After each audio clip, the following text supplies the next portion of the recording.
as we transition now to the panel portion of the evening, I'm going to encourage you to head to edge.com so you can start entering in your questions. We have a couple coming in already, which is great, but we'd love to get some more so we can have a really robust discussion. And as we set up, I'm going to invite Scott and David and now Sam as well to jump on the panel here. And I'll reintroduce everyone and give us a rundown or jog your memory as to what was talked about. So Scott was weighing in and telling us the various, some various influences that have led to more fake news in our time today, the rise of divisive coverage of events, also the move to digital, which means newspapers are dying. So one thing to do is go out and take a subscription to lots of newspapers so we can keep them alive. And also disengaged, people who aren't as engaged with the news. And David Robertson has talked about plenty of things, but one thing that was particularly interesting, I thought, was he made a point that people who have been saying that there is no absolute truth are now mourning the loss of truth in saying that we've moved to a post-truth environment. And also that David has both been the victim of fake news in that photo, but also the unwitting propagator of fake news as well, which is quite interesting. I'd also like to invite to the panel Sam Chan, Dr. Sam Chan. I think the technical term is that he's a slashy. He's someone who's an author slash a public speaker slash theologian as well. He's both a medical doctor and a doctor of philosophy in theology. Sam was born in Hong Kong but grew up in Australia. He studied medicine at the University of Sydney and did his PhD in theology at Trinity Evangelical Divinity School in Chicago. He's our Dr. God on the panel tonight, and we have Dr. Journalist and Dr. Robert. Robertson, yes. Okay, so thank you very much for coming along today. Again, it's edge.com that you can head to in order to ask your questions, and I will just kick off the first one.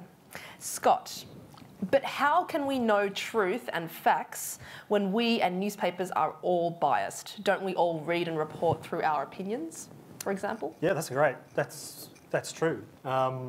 It's also one of those things where you've got to, every piece of information that you get, you've got to put it through your own filters, but you ultimately want to keep on digging through until you find the truth of everything. You just can't accept anything that anyone says without kind of digging down and down and down. And Christians do that. We like every day. There's doubts about our faith, about who Jesus is, about God is. We have our colleagues, our friends, our family who are always talking to us about, but the Bible says this and this can't be true and stuff like that. That's where the religious, so as a Christian and as a journalist, I'm always trying to ask, I call it the Alice principle. You go down those holes, the rabbit holes, until you find the answers to every doubt. And for me, as a Christian, I've always found the answer is always God. There is the existence of God, no matter what rabbit hole I go through.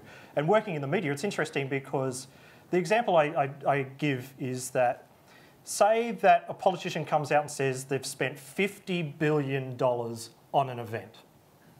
They've gone and spent $50 billion on healthcare. As a journalist, you are stuck in this kind of problem because you want to find what the truth is.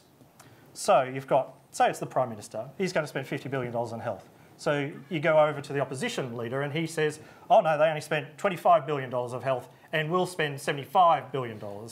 And so you get these two competing claims. Now, as a journalist, you can't find what the truth is out of those because the public servants are all told to shut up, don't say anything, or you'll lose your job. And that's acceptable. You don't want people to lose their jobs. So this truth gets kind of lost in the middle. We don't know what it is as journalists. So what you have to do is you just report both sides and then hope in maybe 10 years' time the truth comes out. But that's a problem, isn't it? You always kind of got this tension that we're doing. So how do we find out what the truth is? Unfortunately, time is one of those things that will always show what truth is. We want immediate answers, but truth's not always going to be there. So that's why, as a Christian, I'm sitting there and going, well, over time, how do the truths of the Bible, how do they play out in history? How do they play out in my own life? So if I open up the Bible and I go, oh wow, I am a sinner because this is still true. This is the human condition that I deal with. And then I see it out in society and I go, well, that's true as well. So there's always kind of this tension about trying to find the truth. That we want to find truth at the time, but we can't always. And so that's one of those things where there's always the tension in both our private lives and also in the public sphere as well. Can I follow up on that then? Yeah. If truth will come out in time, right, when it comes to various stories that you've just been referring to, I can't even remember last week's news, you know what I mean? Like, how can we remember years ago, unless it's something like a Watergate or a September 11 or something that has that level of public profile? Yeah, and that's a absolutely great point too.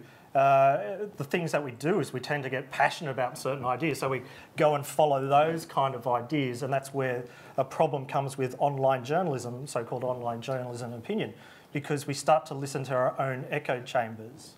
We tend to just go to the people that we like, as opposed to we should be going off and reading the Sydney Morning Herald, or we should go read the Australian, or we should go and read, you know, the Guardian or something or other like that, are opposing our kind of views.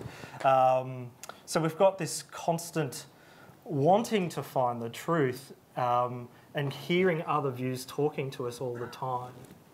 Yeah, times it's a frustrating thing. We want to know what the truth is now, but unfortunately, it's one of those things where we've either got to rely on what's been always true, or we've got to wait for things to come out. So does that kind of answer the question? Yeah, sure.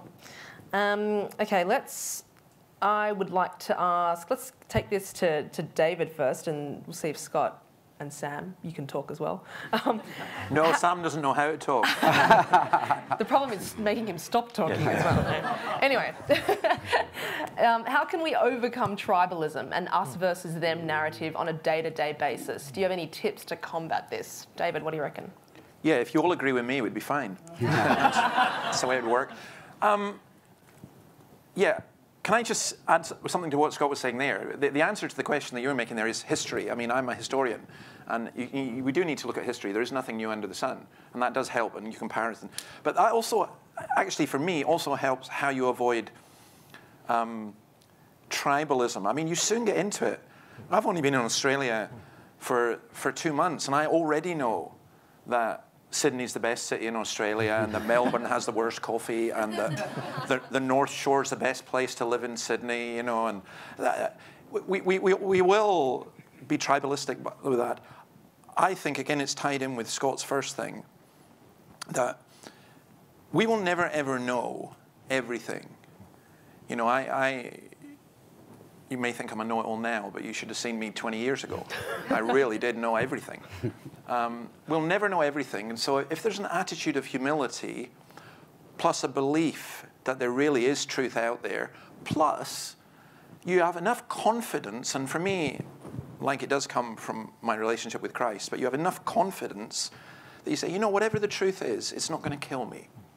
Whereas, you know, I'm never going to know everything. But if I'm wanting to avoid tribalism, for me, I look at every single human being as made in the image of God, and every single human being as being both individual and as part of groups. And I love the variety in the human race. I love the fact that Australia is an immigrant nation, of which I am one of the latest.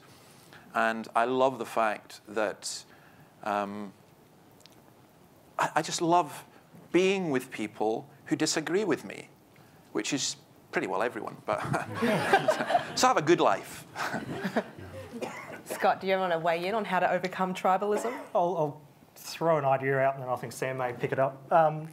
It's a biblical principle of, you know, love God and love everyone around you, but also love your enemy. Mm-hmm. Like just going and talking to people and not listening to what the media says and say, oh, you're a lefty, or worse, you're a far lefty, or you're a right or a far right. Well, you think about who Jesus was and how he kept on talking to all the amazing people, like Samaritan woman who had what, five husbands, and you know, was sleeping with somebody else. Like Jesus went and talked to everyone and addressed who they were and stuff like that. Whereas journalism just goes, we'll build you up or we'll tear you down. And so it creates that tribalism, and then that gets pushed out into society. Mm. Well, we can't, on the one hand, avoid tribalism. It's just how we're wired as human beings. I think about 30 years ago, someone came out with social identity theory. We naturally form tribes just because we need to pool, preserve resources. And we form tribes over just arbitrary things. It could be, hey, you have the same birthday I have. Hey, we're a tribe. You have the same favourite colour. Hey, we're a tribe. Hey, you're wearing blue jackets. Hey, we're a tribe. And then the counter flip side is we naturally form enemies against those who are different from us. So here now I'm your enemy because I'm not wearing a blue jacket. But that's just human nature. We just got to see it for what it is. But then the way to counter tribalism is to understand why we do it. It's a conserving and pooling of resources, that sort of thing. But on the other hand, realise that the other, look for shared common humanity and assume the best of the other person. Like assume the best motives for what they do. And in concrete terms, what that's meant for me, in the last 20 years, every day I read the New York Times, every day I listen to national public radio. So if you're not familiar, that's coming from the left, liberal, progressive end of the thing. And traditionally, you know, they're not sympathetic with the conservative Christian tradition. But I want to hear from them and assume the best of them. And then more often than not, I discover they actually have good motives for what they do. And we have a shared common humanity. So emphasise the shared common humanity and assume the best of others. Okay, well, I thought this was interesting because all three of you have foregrounded the Christian story in various ways. Someone has asked, how do we know that the story of Jesus isn't fake news? I think that's a really good question. Who wants to take a stab? Can I kick off with that? Yeah, you certainly can. What's fascinating is the early question was, how can we know anything? We have our own little bubbles. And that's where the theory of knowledge, epistemology, says there's this happy middle position called critical realism. So realism on the one hand is naive, thinking I know everything absolutely, and so I've got truth and anyone who disagrees with me is wrong. And the other side is idealism. You know what? We can't know any truth. There's nothing objective. It's purely subjective. But critical realism says, no, there is objectivity. But yes, you're right. We're trapped in our bubbles. We're trapped in subjectivity. But then the way to get around that is to approximate the truth through multiple perspectives. So how can I best appreciate a tree?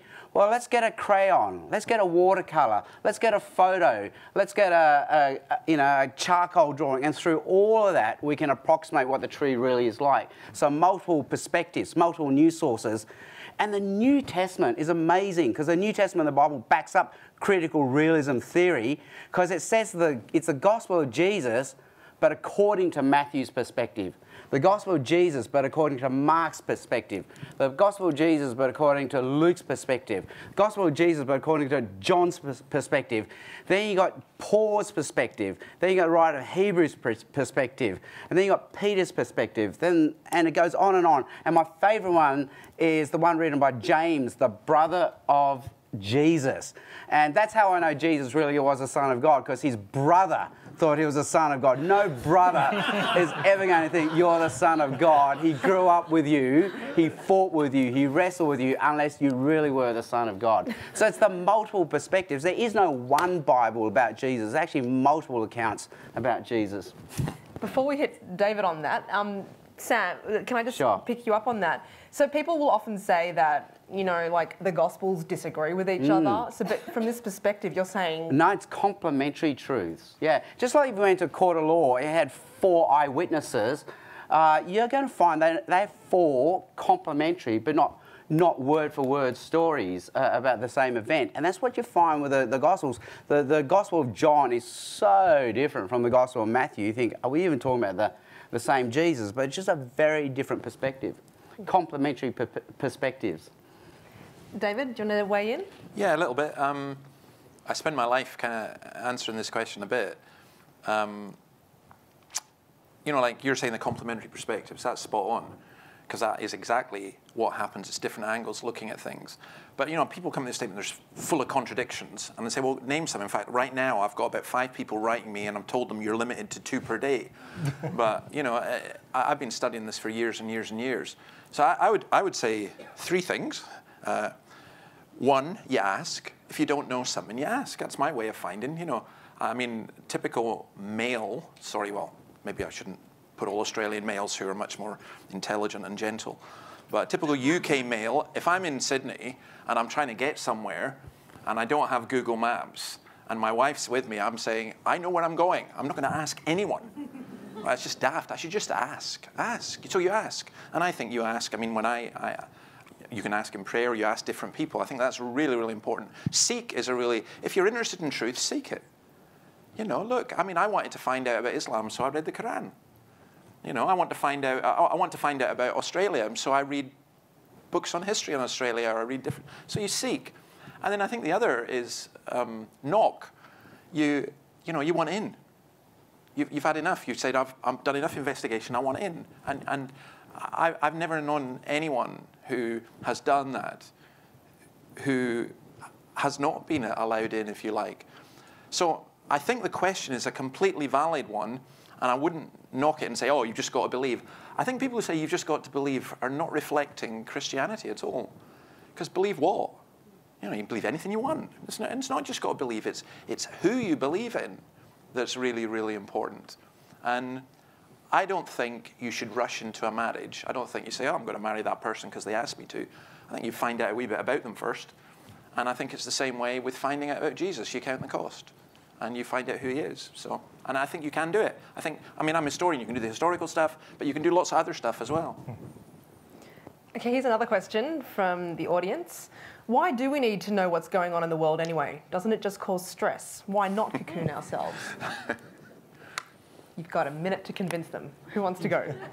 Oh, well, I'll go, and then, because for me, you've got, it depends who you are as a human being, but you are a human being, you're interconnected with other human beings. You should care. The world's fascinating. You should care about people. I thank the Lord that we don't know a tiny percentage of what's going on in our own city, in our own street, never mind in the whole world. But we should be interested, because there are things that are really encouraging as well. It's not all bad news. There's lots of good news. And one of the gripes I have against journalists is they keep reporting bad news. There is good news happening as well. And so I think you should be interested. You should have an interest in the world. It will enrich your life and it will really help you. But just don't think that you're the savior of the world, and don't think that you understand it. We don't, but we can learn and we can enjoy it. Democracy also flourishes with a well-informed citizens through its citizen base. We're in a moment of time at the moment where we're disappearing our love of democracy. In America, you can see the Democrats are starting to take on the ideals of socialism. Now, you may agree with the ideals of socialism, but the danger is that other countries are now playing behind the scenes and funding groups to actually push political ideologies into the West to bring it down financially, politically, you know, and socially. And we need to be aware of this, because it's going to affect all of us. You know, if the Western democracies are falling because they've taken their Christian values underneath and got rid of them, and individualism's going to reign, it's going to affect all of us. Because, again, truth is the motivation of, you know, morality. And if people don't believe in truth, then they won't believe in democracy. There's another question that is coming in for you, Scott. How does being a Christian shape the way that you seek out truth in reporting? Yeah, that's a great question. And it's very hard, actually, to be a Christian, because you're seen as the religious nutter who sits there. And my job is to actually draw up the paper and sub-edit the paper and look for spelling mistakes. And I'm with all the decision makers on a daily basis. I'm a reporter, but who's moved into the more production side of a paper. So it's interesting to see the kind of decisions that are made. As a Christian, I'm always aware that my religious views will taint my reporting, or how I write headlines, or how I edit stories. And so I've always tried to step back from that. That's just how I am. I can't push my religion into the paper unless it's got my byline and it's quite clearly in an opinion page. And I really have rarely ever done that at all. I think there's one article in the Australian I've ever done, but it was about Christmas and how Christians need to go back and be more loving and serving into the community, and stop going out and buying the biggest cars and biggest houses on the North Shore. To go back to the basics. It's interesting, though, the other side. How do normal journalists treat Christians? Now, every week, I just hear Christians being ridiculed and mocked all the time, like every week. And there'll be Christians in this audience here today who understand that in their workforces. There's some great atheists who are very loving and respectful, but there are some that are quite nasty towards Christians. And it's interesting, over one of the debates against religion over the last couple of years, there used to be a reporter who all the time would never, ever quote Christians on their side of the view. They'd just they would just always ignore the Christian view, even though the Christian point of view was the opposing or competing view of the time. And we see this all the time. Like, it's just amazing how anti-Christian the press is. Why? Because they don't believe in God, and most of them have been atheists, and so they want to push it. And there's a lot of columnists out there, some very famous columnists, who are always knocking Christians. That's not looking for the truth. That's just, once again, tribalism, divisiveness, us versus them. And journalism, I thought, was supposed to be, let's go out and find the truth and report the truth. There is an appetite for that, though, clearly, right? If the opinion pieces are slanted that way, people kind of want that. Isn't that how confirmation bias works? That you're looking for the particular opinions or whatever that support your own presuppositions? That's true. People will look for that, but it's become so polarised now that that's all we're going to do. We need to go back to that middle and go, well, what is journalism supposed to be? Is it supposed to be about truth, or is it supposed to be opinion? If it is about opinion, then why are we paying $250,000 for these people just to rant about, dogs or cats or whatever's happening in their backyard? Like, we actually want some real insight, so go out and report it. But because of the digital age, that's slashing huge amounts of jobs, so newspapers can't support journalists, so journalists can't go out and report stuff, so we'll just rely on people sitting in front of a computer and saying, oh, well, this is what I believe. Am I allowed to ask Scott a question? You are, okay. Sure. There's an interesting dynamic here for me, because I got involved with the press a lot in the UK, and I thought it was very, very hostile. But my view became that basically 90% of journalists were just ignorant of Christianity and different things, that they weren't actually hostile. They were hostile to something they didn't really know. Are you saying that journalists in Australia are much more aware of things, there's a stronger Christian presence or something, and they're reacting against that? Or do you think the ignorance is there as well? It's a good question. I think a lot of... The interesting thing about journalists is that, there may be a few in the audience, but journalists tend to hang out with journalists.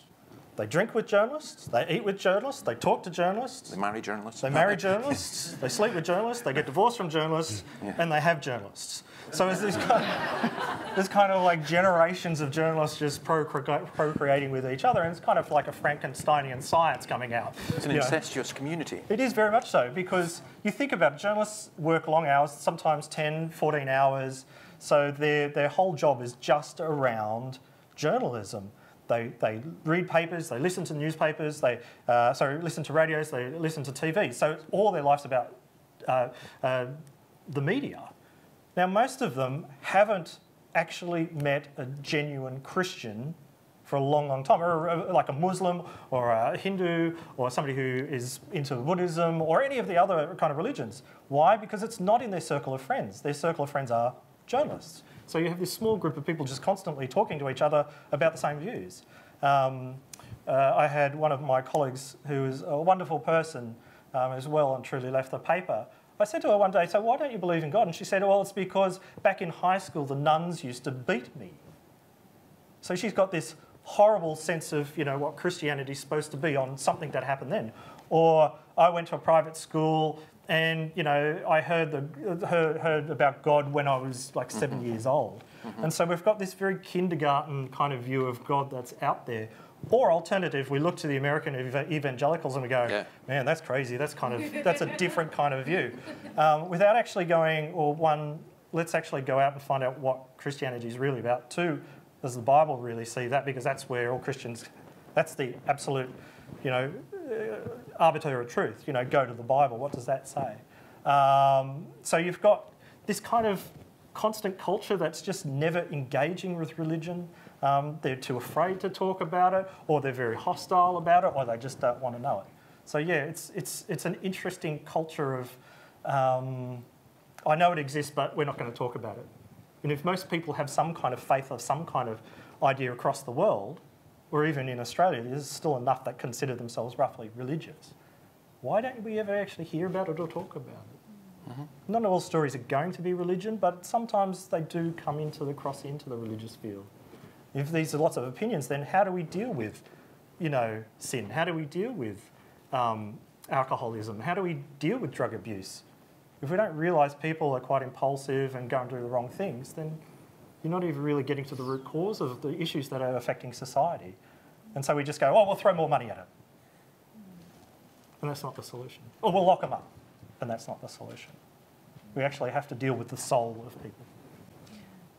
We are coming, unfortunately, to the end of our time, but let's hear from Sam to bring this evening to a close. There's an ocean of truth out there. What truth do we really need to prosper? Where should I look? Well, let me just put this provocative thought out there. Like, we seem to have this radar that wants truth. And I want to say, where do we get this radar from? We're mourning the loss of truth, but why are we mourning this loss of truth? And I just want to put it out there. When I studied Greek mythology, the Greeks were very... the Greek gods told a lot of lies. You look at Asian mythology, the Asian gods are very mischievous and they try to deceive you. But the Judeo-Christian God wants you to find the truth. And so somehow we're committed to truth. We've got to say, where is this foundation for truth come from? And if there is no God, we're just random atoms, and there's actually no such thing as rational thought. These are just random neurotransmitters firing in my brain. But if we believe in rational thought, if we believe in truth, maybe there's a truth-telling God behind this. Amen. Anyway, something to think about. So would you please thank our panel?